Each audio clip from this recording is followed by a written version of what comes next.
we have Dr. Steve Meyer with us today. I'm so excited that he is here. I've been telling you about his coming for the last several weeks. Let me tell you a little bit about Steve. He is the director of the Discovery Institute Center for Science and Culture in Seattle, Washington. He's an amazing scientist. He's an amazing philosopher. But even more important, you need to know that even though he has a PhD from Cambridge University, more than anything, he loves the Lord Jesus Christ, and he is a brother in Christ. And he is passionate about using science and studying the creation to show that God is alive.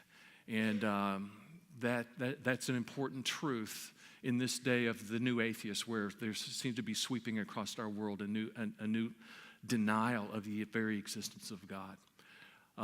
We have asked Steve to come today as part of our Next Step series as we're seeking as a church and as a spiritual family to get unstuck spiritually. And one of the ways we feel like we can get unstuck is to be reintroduced again to the beauty and the wonder of the scientific evidence for God.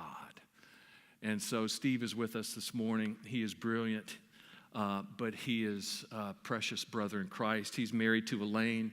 He has 3 children, Jamie, Bethan, and Matthew.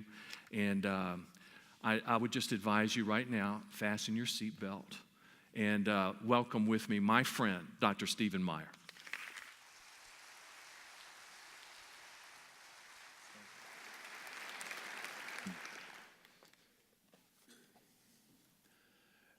In 2006, there started a publishing phenomenon, phenoms in the publishing world. A new genre broke into the publishing world called the New Atheism. There was a series of books, most famous of which was Richard Dawkins' book, The God Delusion. Others, Breaking the Spell by Daniel Dennett, where the spell was religious belief. God is Not Great by Christopher Hitchens. Letter to A Christian Nation by Sam Harris. And these books had a common message. And the message was that if you understand the scientific world, if you understand science, if you understand nature, you'll realize that there's really no evidence for God. And in fact, it makes a lot more sense to be an atheist. Richard Dawkins' book unpacked the argument like this. He said, prior to Darwin, the strongest argument for believing in the existence of God was the evidence of design that we see in the natural world, publicly accessible scientific evidence. But since Darwin, we've learned that there is no actual design in nature, only the appearance or the illusion of design. Why the illusion? Well, because we know there's an unguided, undirected process known as natural selection, acting on random variations and mutations, which can produce the appearance of design without being designed or guided in any way. The mechanism of natural selection mimics the powers of a designing intelligence, according to standard Darwinian thought. And so there is no evidence of design, and therefore no evidence of a designer. Dawkins says, well, that we haven't conclusively disproven the existence of God, but we have rendered belief in God science has rendered belief in God so incredibly improbable as to make belief in God effectively delusional. And that's his famous argument. Now, at the Discovery Institute where I work, we have a lot of interaction with young people going into the sciences, young people reading our stuff. I used to be a college professor as well, and I know that these arguments are having a lot of traction in the culture, certainly with younger people in particular. We have fielded a lot of questions about them, and I know they are very troubling to young people, not only because they deny faith, but also because they seem to deny the possibility of any purpose to human existence. You can't have a purpose-driven life if there isn't a purpose beyond the universe. And so we've actually had some very poignant conversations, not only with young people, in one case with a bereaved father of a young person who committed suicide after reading one of these books. He had been a Christian. He found himself unable to answer the arguments. He ended up losing his faith, losing hope, and they found the book, The God Delusion, under his bed after they found the body. So some of this is a dramatic story, but a true one. The young man's name is Jesse Kilgore.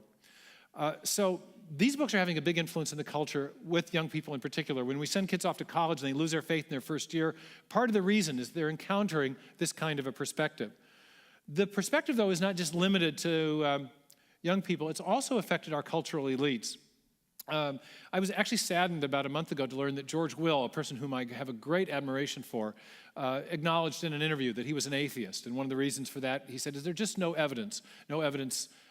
scientific evidence for the existence of God. And so this is a powerful perspective that's out there in the culture.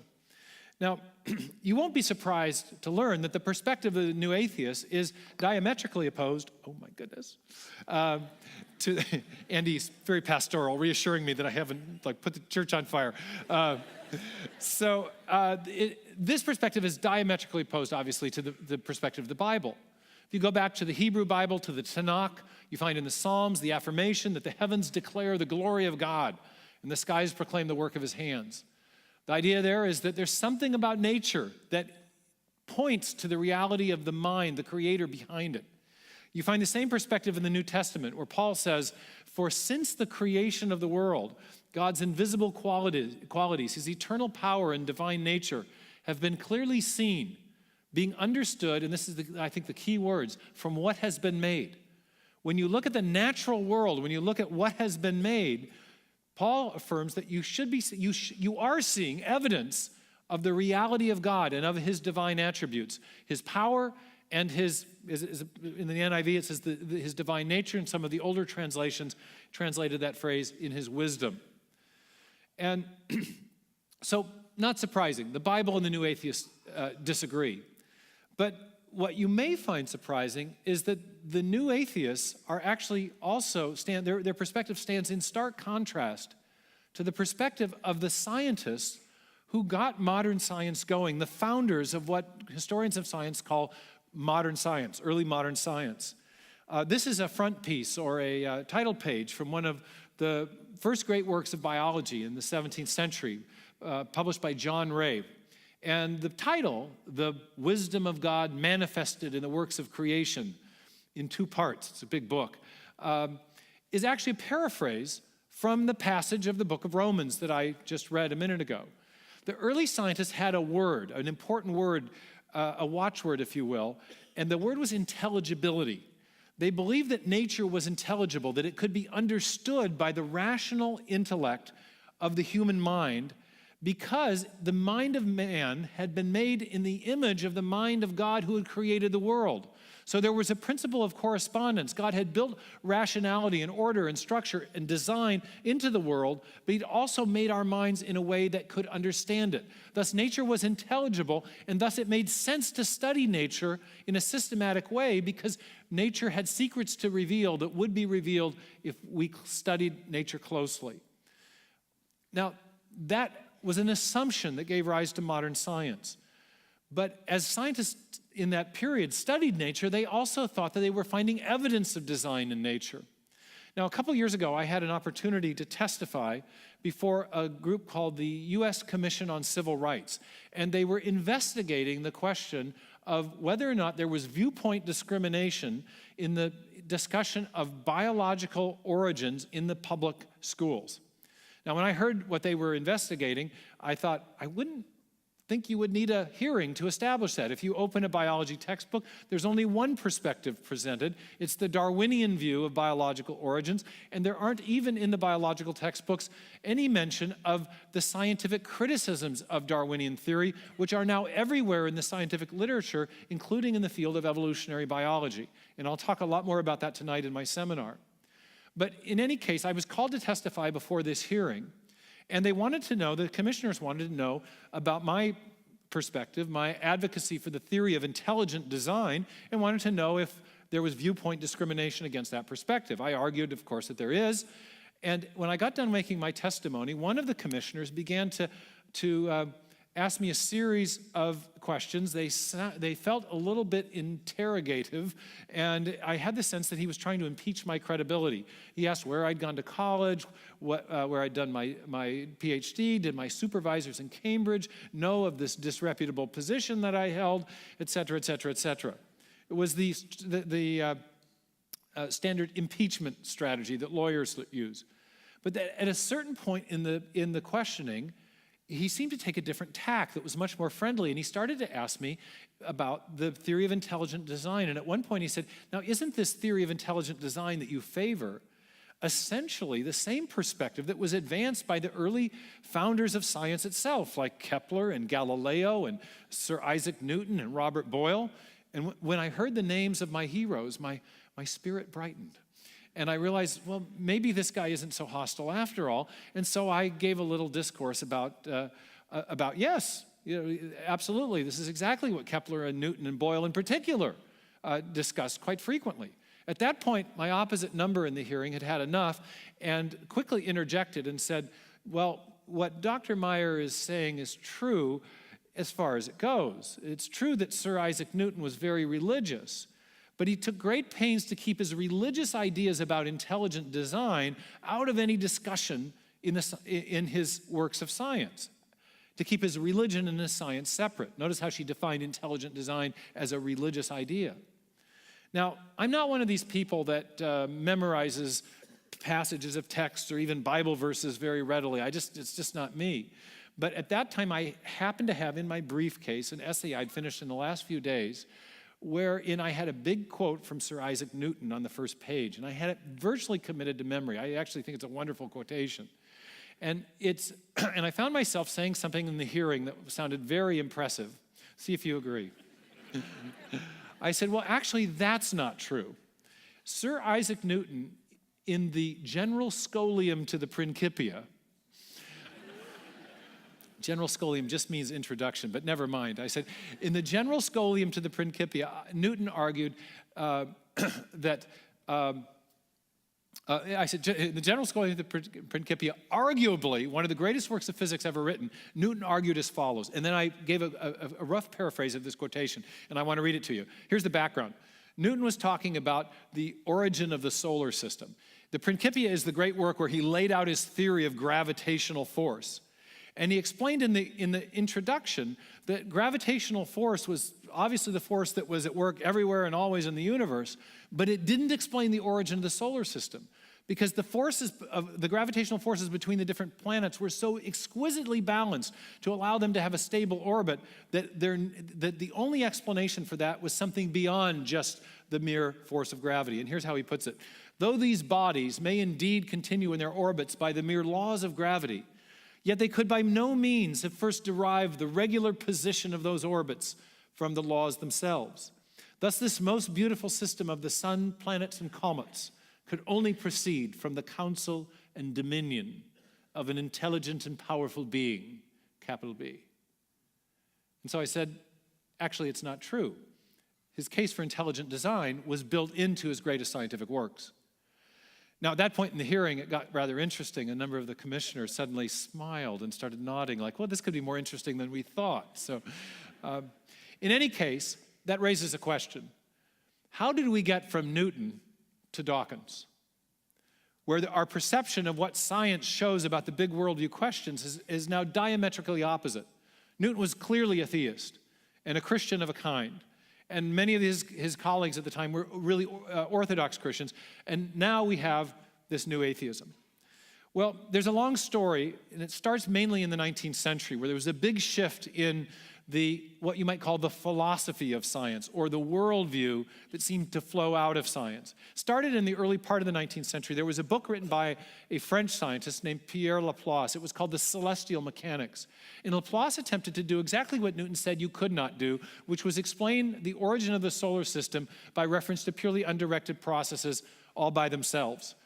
And after he had published the book, the French Emperor Napoleon called Laplace into the palace to receive commendation, probably mainly because he had shown up the British. And he was talking, and this is a story that's told by historians that tell this. They're not sure if it actually happened. It may be apocryphal, but it definitely captures the spirit of the 19th century. And Napoleon is said to have asked Laplace the following question. I read Isaac Newton, said Napoleon. I understand that he talks about God on nearly every page of his books, but you don't mention God at all. Why? And Laplace is said to have puffed himself up and said, Sire, I have no need of that hypothesis. That's my French accent. I know, it's not very good. And this statement seemed to typify what would come throughout the rest of the 19th century. There was no need of the design hypothesis, no need, therefore, of a designer, no need of God. And there were many other theories in the 19th century that had this same character, accounting for the origin of very big features of our universe and of life itself without any reference to a designing intelligence or creator of any kind. Most of us are familiar with Darwin's theory of evolution. And in a major college biology text that's used today in many colleges and universities, in the introduction, there is a statement from the author, Douglas Futuyma. And Futuyma says that by coupling the undirected, purposeless variations to the blind, uncaring process of natural selection, Darwin made theological explanations of life superfluous, unnecessary. He had no need of the design hypothesis. In fact, Darwin thought he was refuting the design hypothesis. Other theories in the 19th century extended this way of thinking. There were scientists who came along and explained where the very first life had come from, something Darwin didn't attempt to explain. He only attempted to explain where new species came from, assuming that you had at least a simple cell to begin with. Darwin himself extended his theory by talking about, in his second book, The Descent of Man, explaining where the human species had come from. And so by the end of the 19th century, it was possible to paint a kind of seamless story of the history of the universe, starting with the solar system and going right through the major geological features, the origin of the first life, the origin of new species, the origin of human life, and all those events could be accounted for, or so it was thought, as the result of undirected, unguided material processes without any reference to a designing agent or intelligence of any kind. And so that gave rise not just to a series of theories, if you'll pardon the rhyme, but a philosophy or a worldview that scientists and philosophers and scholars call scientific materialism, or sometimes scientific naturalism. Now, how many are familiar with the term worldview? Okay, very good. If it were a slightly smaller audience, I'd ask you rhetorically, well, how would you define it? But since we're bigger, I'll define it myself. A worldview is something like a personal philosophy or a more or less coherent set of answers to the basic questions about reality. It's not a question about who's going to win the Cowboy game today, or who will win the election next Tuesday, or what the formula for salt is. Questions more like, what is the thing or the entity or the process from which everything else comes? In fact, the most important question that every worldview has to answer is precisely that question about origins. Where did everything come from? Now, when I was a college student, I did a science major. I did physics and geology. And part of the reason for my focus and interest in science was the influence of my father. He's a mechanical engineer, a very smart guy with math and science. And before I set out for college, he gave me some very stern fatherly advice. He said, look, I know you don't want to be a mechanical engineer. It's obvious you'd always drop the wrench inside the engine when we're working. But he said, you know, and you don't have to follow in my footsteps, but he said it's very important when you set out for university to make sure you take at least 2 years of college math. Because if you don't have the math, you're going to be limited in what you can major in. So I said, well, okay, sure, Dad, that's what I did. I took 2 years of math. But I was at a small college, and when you got done taking 2 years of math, about the only thing you could major in besides math was physics, which is about as close to engineering as you can get in a small college. And so I think that's what my dad wanted all along. He had some design himself in mind. So anyway, the problem was I was interested in these big philosophical questions. And there was a wonderful philosophy professor who was a mentor in my life named Norman Krebs, who taught these great philosophy questions or classes that got to the heart of the matter. And he was often looking at comparative worldviews, whole systems of thought and how they differed. And so every semester I'd sneak across campus and sign up for at least one Norman Krebs philosophy class. And in my junior year, I was taking this class called Atheistic Existentialism. It's the philosophy of Camus and Sartre and Nietzsche, the God is dead, atheistic existential despair. And I was wallowing in despair. I was doing exceedingly well at it, and I got an A in this class in existential despair. And my grade slip came home at Christmas time. And my dad was still we're a Germanic background, and he's got the Germanic work ethic. So he was still intercepting grade slips for his college students, you know. And so over dinner one night, he got it out, and he said, I want to talk to you about a few things. And so he got out his glasses and was reading the grades off one by one, and he started with what the blank he says is atheistic existentialism. And then he read the grade and he said, A. And then he read the next grade, and it was theoretical mechanics, which was my most important physics class in the semester. And there was a pause, and then he read the grade, and I winced, and it said B. And then there was a look over the top of the glasses that everyone and all the kids in our family knew meant it is now time for a child to give an account of child's behavior. And so I got real defensive, and I said, Dad, look, I know these philosophy classes don't mean anything to you, but they're really important because they help you understand where people are coming from. They help you understand people's worldviews. And Dad, look, everybody has a worldview, whether they know it or not. And a worldview it's a basic set of, and he's cut me off. He said, son, you don't need a worldview. You need a job. Now, I noticed that some of the fathers are actually not so appalled at this statement, and as a father now, I can appreciate my dad's perspective. But it is the case, nevertheless, that worldviews are important. And to understand what's going on in our culture today, we really do need to understand the default worldview, especially of our elite knowledge culture, the universities, the science departments, the media elite, the law schools, the courts, even the seminaries are affected by the worldview I was talking about a minute ago. In fact, I think it's the default worldview of these elite institutions in our culture. People in those institutions. They may not know where it came from or why it's so persuasive, but it's what all the smart people seem to be thinking.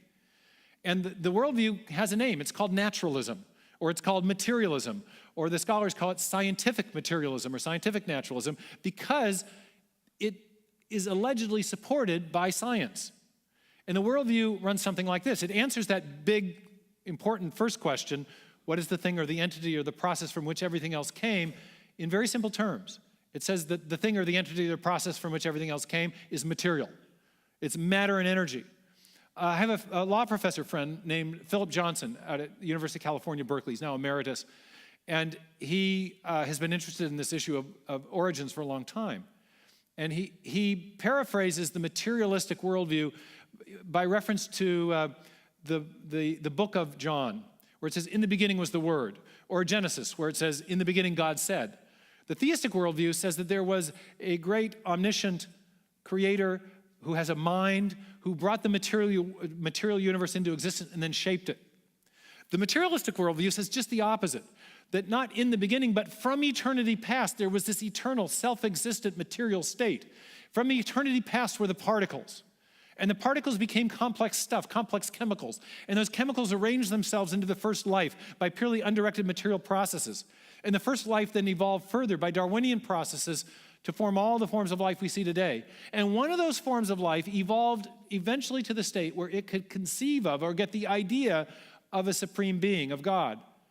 And so in the materialistic worldview, there is the concept of God, but God only exists as a concept. It's matter first, and God is a concept at the end of the process. Whereas in the theistic worldview, it's God first, then matter, and matter is shaped to become all the things we see. The two perspectives could not be more different, and they are vying for allegiance in our culture today. That's what a lot of the disagreements about, when you trace disagreements about the sanctity of life, for example, back to their root, it comes to these underlying assumptions about what the nature of life is and what the nature of ultimate reality is. So this is what's at work. Now, the bad news I have to report this morning, if you happen to be here as a believer in God, as a theist of some kind, is that this materialistic, naturalistic view is the dominant worldview in the culture. And increasingly, people who have a theistic worldview are being pushed to the margins of the culture. One of the reasons that students go off to college and in the freshman year lose their faith in incredible numbers is they're encountering that worldview as the dominant way of thinking among all the smart people that they're looking to for guidance, advice, and who are teaching their classes. They feel like they didn't get the memo. And so it's a real challenge to people of faith. Now, this little diagram behind me actually is just a way of depicting the materialistic worldview. The physical, or the circle represents the physical world. The pendulum represents the laws of nature. And the guy being bumped by it is to indicate that even we are completely determined by our genes and our environment by these purely materialistic forces. That's the materialistic worldview. And then the Godbuster sign there, or the Ghostbuster sign, is to indicate that in the materialistic worldview, there is no need of that hypothesis, no need to postulate God to explain anything at all. Now, that's, in a sense, the bad news if you're a theist. And I'm going to pivot because there's some really amazing news. The materialistic worldview was formed in the 19th century. Key figures: Darwin told us where we came from. Marx told us what to do about our guilt. Freud had a utopian vision of the future. Between just these three great thinkers, they answered all the questions that traditional Judeo-Christian religion has answered. But there's been a major shift in science. Whereas this worldview is allegedly based on science, there have been a series of discoveries in the 20th century that have decidedly anti-materialistic implications. Indeed, I think they have theistic implications, and I want to explain why. The change started in the 19-teens and 20s. And the intellectual shift started in the field of astronomy and cosmology. And one of the key figures in that shift is a famous astronomer named Edwin Hubble. He came into the field of astronomy from law at a very propitious time. It was just as the astronomers were building these great domed telescopes. And as a result of these telescopes, the astronomers, and this is a picture of Hubble working at his workstation within one of the telescopes, they were able for the first time to resolve these tiny points of light in the night sky. During the early part of the 20th century, astronomers still debated whether or not our galaxy, the Milky Way, was the only galaxy. But as they resolved these little tiny points of light, they also resolved that question. Because it turned out that some of these points of light weren't just distant stars, they were these gigantic clusters of stars that we call galaxies. And these are some of Hubble's initial photographic plates. This is a spiral nebula, and the previous one is a spindle nebula. And as he surveyed the night sky, he began to see that in whatever quadrant of the sky he looked, there were galaxies galore. And it began to give him a sense of the great immensity of the universe. Focus, if you could, for just a minute on the little tiny square in this visual field of the night sky. And you see where the arrow is pointing. That little square now I'm going to magnify. And as you see, even in that little tiny quadrant of the sky with sufficient magnification, there are galaxies and galaxies and galaxies. And so the first great conclusion that came from this new investigation of the night sky was that the universe is vast and vast beyond any measure that we had ever conceived before. But then there was another discovery that was made by Hubble that had both theoretical significance for cosmology and deeper worldview significance or implications. And that had to do with the light that was coming from these distant galaxies. The light was shifted to the red end of the electromagnetic spectrum. It was redder than it would otherwise be. Otherwise, here's what I mean. What he discovered was the galaxies are moving away from us. And as a result of that, the light coming from the galaxies was stretched out. You may be familiar with this effect as a result of sound. You ever heard of the Doppler shift? If a train is moving away from us, what happens to the pitch of the sound, of the whistle? It goes down, okay. We actually have I don't know if I can talk about this in church, but we have a beer commercial up in Seattle where the guys are riding around on motorbikes and they're saying, Rainier beer, as they're moving away. So you have the Doppler shift affecting the beer advertisement. Never mind, okay. Same thing is happening light. That's the point. I almost lost the thread there. Okay, and so because the galaxies are moving away, we're seeing the light stretched out in its wavelength, which corresponds to a redder hue as the light is detected. And this gave rise to the conclusion that the universe is actually expanding. If all the galaxies are moving away from us, that's because the universe itself is expanding. And so I brought a visual aid to illustrate.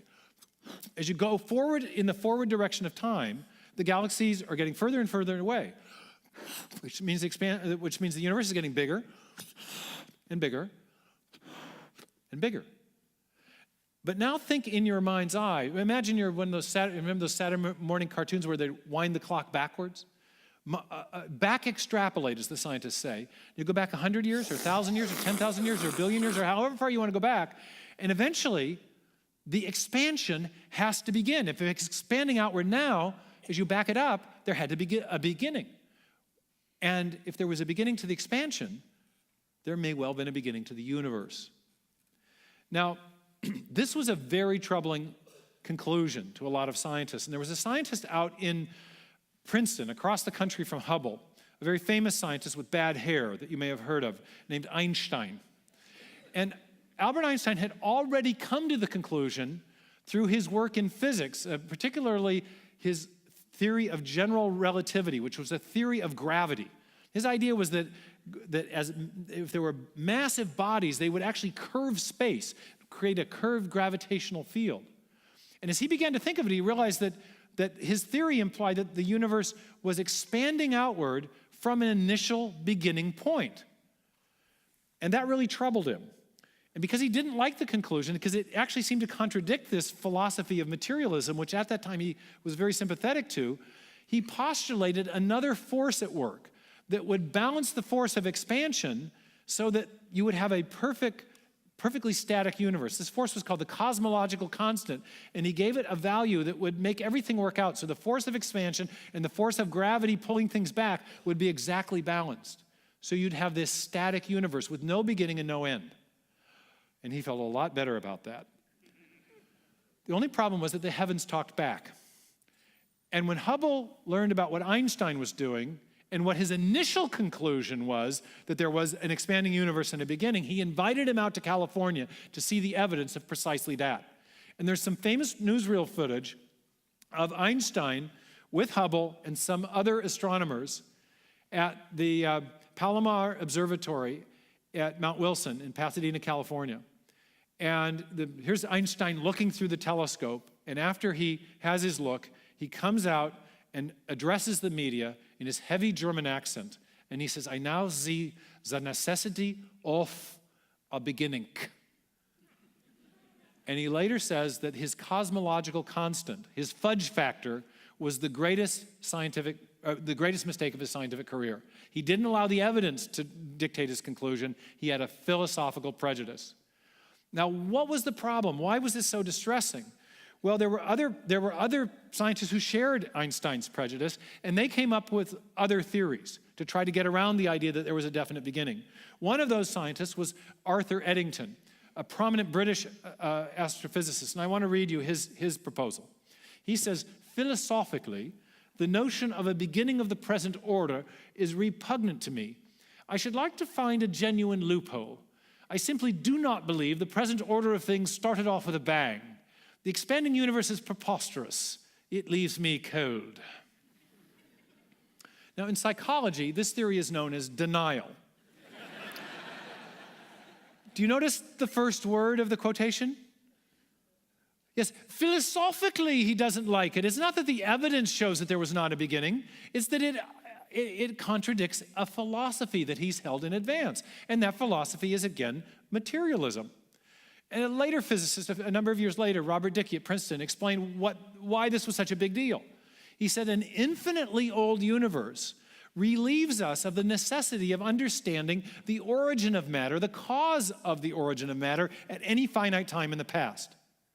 If matter itself comes into existence, if the universe begins at a certain point, we have to think about what caused the universe, which something be separate from or beyond the universe would need to be its cause, logically speaking. And that suggests some kind of transcendent cause, and that's getting awfully close to the notion of a creator. Now, as if to underscore this conclusion, a few years later, 1968, two British physicists, Roger Penrose and Stephen Hawking. Hawking, the famous Cambridge physicist who's confined to a wheelchair, who has the Lou Gehrig's disease. And they did some further work on Einstein's theory of general relativity, his theory of gravity. And they solved something called the field equations of general relativity.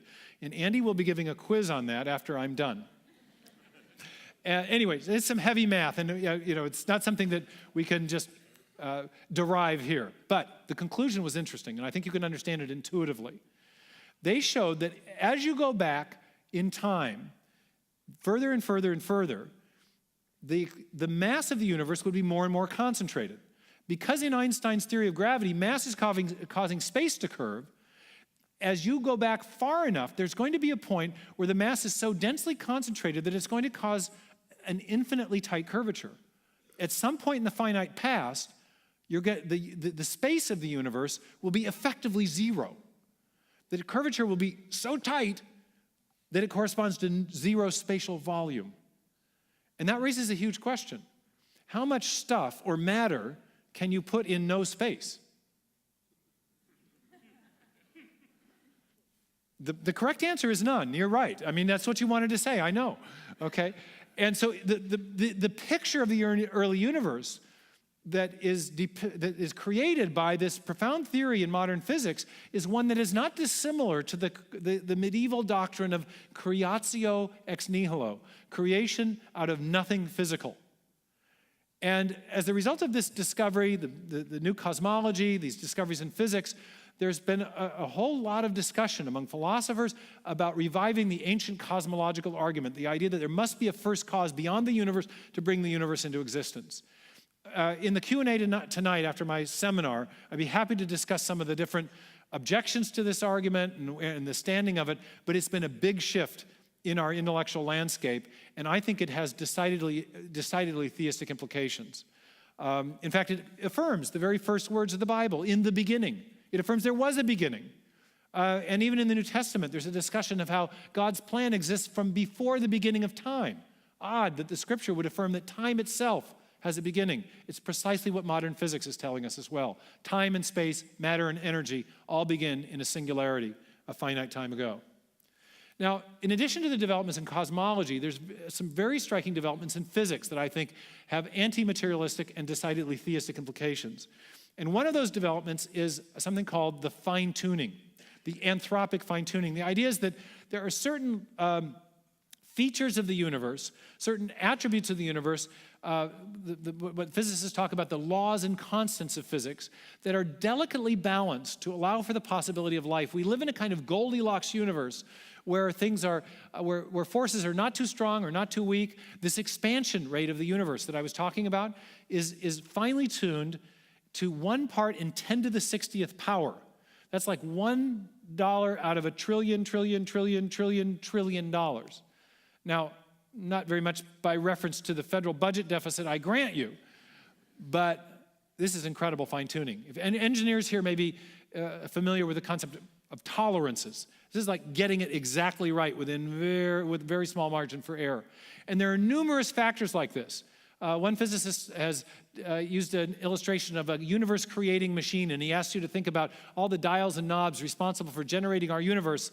And he says the point is every dial, every knob, every slider has an exact setting in order to make life possible. The expansion rate of the universe was a little faster, a little slower. We'd either get a big crunch, a gravitational collapse, or a heat death, where everything is dissipated and no possibility in either case of life existing. So in response to these discoveries in physics, many physicists have been entertaining the idea of design, of intelligent design. One of the great British Australian physicists, Fred Hoyle at Cambridge, said when some of these things were first being discovered, he said, a common sense interpretation of the data suggests that a super intellect has monkeyed with physics as well as chemistry and biology to make life possible. Yeah, I always like the way the monkeys get into these origins discussions, even in physics. In addition, there are, to physics and cosmology, there have been some extraordinary discoveries in biology, and these, I think, are in some ways the most exciting of all. Inside cells, in the last 30 years, we've been discovering little tiny miniature machines, nanotechnology, sliding clamps, rotary engines, little turbines, robotic walking motor proteins that are towing vesicles of material through a kind of maze of a labyrinth of tracks to get things in the right place. It's just an unbelievably mechanized system on the inside of the cell. And one of my colleagues, Michael Behe, a biochemist from Lehigh University and also a fellow of the Discovery Institute, has made a number of these machines famous, in particular something called the bacterial flagellar motor. It's a little rotary engine with rotor and a stator and U-joints and bushings and a drive shaft. It rotates at 100,000 RPM in some bacterial systems, can change directions on a quarter of a turn, and it's hardwired into something called a signal transduction circuitry that allows the little bacterium to detect what's going on around it. It's an incredible piece of nanotechnology in an incredibly simple, otherwise simple organism, a bacterium. It's high-tech and low-life. And Behe has argued that these pieces of nanotechnology have an attribute he calls irreducible complexity that provides powerful evidence for a designing intelligence at work. I won't recapitulate his argument. You can read about it in his great book, Darwin's Doubt, but partly because I want to talk about the part of this discussion that I work on, which is not just the machinery, but the information, the instructions, the digital code that's necessary to build these tiny nano machines that we find inside cells. I used to ask my students a question. If you want to give your computer a new function, what do you have to give it? What would you say? Software? Code? Instructions? All of those are the right answer. Well, the great discovery of modern biology is that the same thing is true of life. If you want to build a new animal or a new molecular machine, you have to have information. Can you see that U-joint in the bacterial flagellar motor picture I've got? It's a little animation still there. Now notice the next slide. It's the same structure, but notice that the U-joint is it's a protein that makes that big part, that structural part in the molecule. But all proteins are made of simpler subunits called amino acids. And amino acids form long chain-like molecules. There are 20 different kinds of protein-forming amino acids. And to form a protein, you have to have the amino acids in the right order. If they're in the right sequence, then it sets up a constellation of forces that causes the chain to fold into a particular three-dimensional shape. And this raises a big question. And if the shape is right, it'll perform a function. In this case, it functions as a U-joint in a motor, okay? Now, that raises a big question, and that is, how does the cell know how to arrange its amino acids so that they are arranged properly to form the structures that the cell needs to stay alive? And the answer to that, I think, has to do with the most incredible discovery of 20th century science. And that is that there is actually inside the cell a molecule that stores information in a digital form, that the information or instructions for building those proteins. It actually tells the cell how to arrange all those amino acids so they fold properly to make those amazing intricate parts. And that molecule that has the information that is directing the construction of those mechanical parts is called DNA. Most of us have heard of it, right? And DNA, the structure of DNA was discovered in 1953, but in 1957 there was an even more profound insight. And that came from Francis Crick. He was the co-discoverer of the structure. But in 1953, he put forward something called the sequence hypothesis. DNA has an interesting structure. It's a double helix. And on the outside of the helix, there's something called the sugar phosphate backbone. But on the inside of the helix, there's another kind of chemical called a base, or a nucleotide base. And there's 4 different types of them. And Crick proposed that those 4 bases are functioning just like alphabetic characters in a written language, or digital characters, the zeros and ones that we use in software. In other words, it's not the physical properties of the chemicals that matter to the function of DNA, it's their arrangement in accord with a code, such that the molecule is actually storing encoded digital information for building all the protein parts and machines that we need to stay alive, that every cell needs to stay alive. And so that raises a huge question. And that question is this: where did the information come from? Where did all that code come from? There's one scientist said that very clearly, he says, the problem of the origin of life is basically equivalent to the problem of the origin of the information. Because we know you need the information to build the cells and to build the animals. Now, I first encountered this idea in 1985, actually right here in Dallas. I was working as a geophysicist for one of the major oil companies in town. And a conference came to town investigating the big questions at the intersection between science and philosophy. It was perfect for me. And there was a scientist at the conference named Charles Thaxton who had just written a book called The Mystery of Life's Origin. And it was all about how very difficult it is to explain where we get the very first cell from in the first place. The problem turns out to be a profound one. How do you get from chemistry to code? And no one working in this field called Origin of Life Studies had been able to figure it out. And so he wrote a book critiquing these theories of chemical evolution that attempt to explain the origin of the first life. But in the epilogue to his book, he floated a very radical proposal.